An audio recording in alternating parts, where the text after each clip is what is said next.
De volta aqui no programa Vale TV News, na sua Vale TV, nas plataformas digitais do Facebook e também do YouTube. E ontem nós tivemos na Câmara de Vereadores de Barro Alto, acompanhando a sessão ordinária, projeto super polêmico. É claro que tem polêmica onde mexe no bolso do cidadão, principalmente no servidor público. Mas a gente esteve acompanhando a sessão completamente lotado, plenário, em plena pandemia. O presidente permitiu que as pessoas, os servidores, entrassem para acompanhar a sessão sem ter o respeito de distanciamento. O pior de tudo ainda, o pessoal ia falar, tirava a máscara para falar. É um perigo isso aí, né? Mas vamos à matéria em relação à votação que foi aprovada ontem em plenário, 7-2. Está aprovado em primeira votação projeto de lei da reforma do Fundo da Previdência do município de Barro Alto. Põe na tela.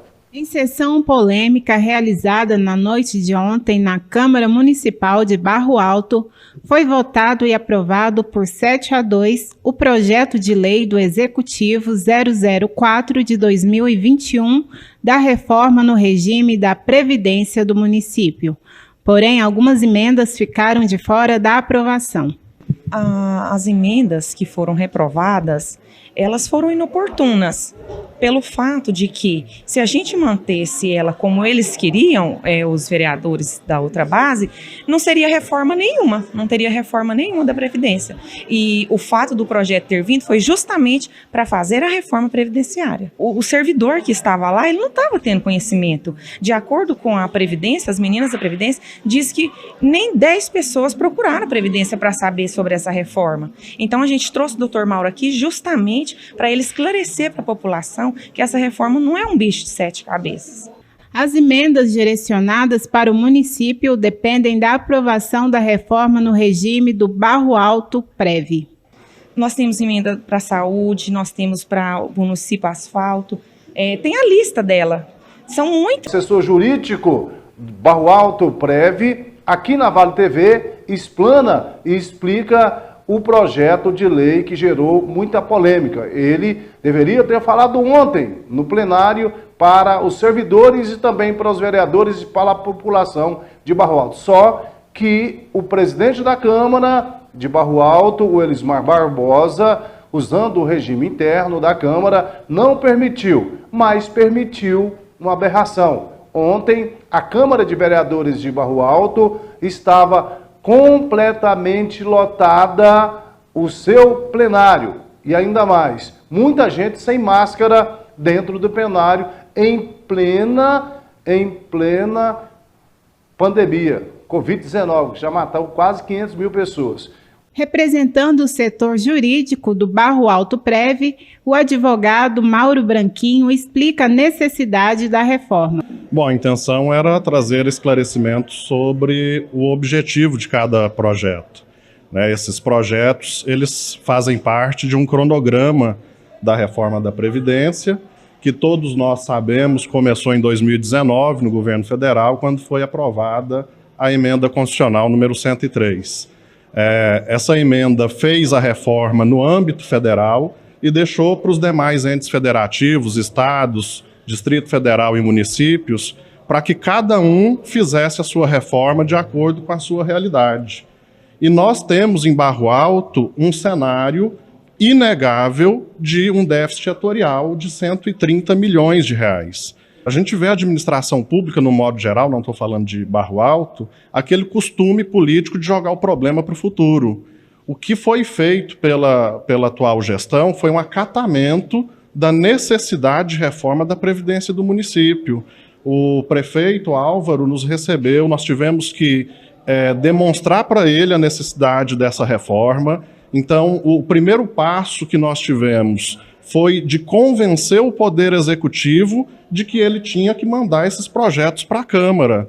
E um deles, que é o que trata da alíquota funcional de 14% e da transferência dos benefícios temporários, que é o auxílio-doença, salário-maternidade, para custeio do Poder Executivo, esse projeto já veio para a Câmara no ano passado, eu tenho os documentos que comprovam isso, e a Câmara deixou de votar esses projetos alegando falta de prazo.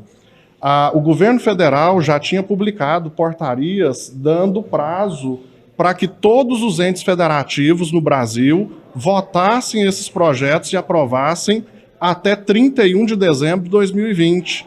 Então, Barro Alto já está irregular perante a Constituição Federal, perante os regulamentos federais, que determinam que a alíquota de custeio cobrada dos servidores públicos seja a mesma do servidor da União. Olha para você ver a incoerência do vereador. Tem um regime interno da Câmara? Tem, que é só na primeira semana que pode dar uso da palavra. Aí eu pergunto, como que o senhor convoca a população em plena pandemia para lotar o plenário da Câmara e não dá o direito para o assessor jurídico de Barro Alto Prev para explicar para o servidor, para explicar para os moradores de Barro Alto o projeto, que é super importante. Aí só o senhor usava a palavra, usava a caneta como presidente e não faltou flexibilidade do senhor, vereador. Põe na tela o senhor convocando para lotar o plenário em plena pandemia. Põe na tela para a gente. Então, eu acredito, então, que na próxima segunda vocês podem convocar parentes, amigos e virem para a Câmara, porque na próxima segunda eu irei colocar em votação.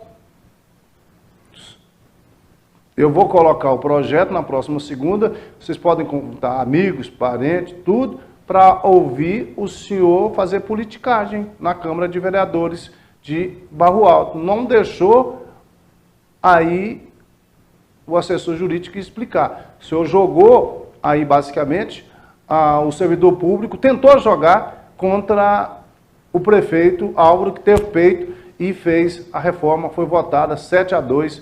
Mexe um pouco no bolso? Mexe, mas é para o bem da população de Barro Alto a reforma em relação a essa questão. Quer ver como estava lotado o plenário da Câmara? Não teve distanciamento. Põe na tela para a gente.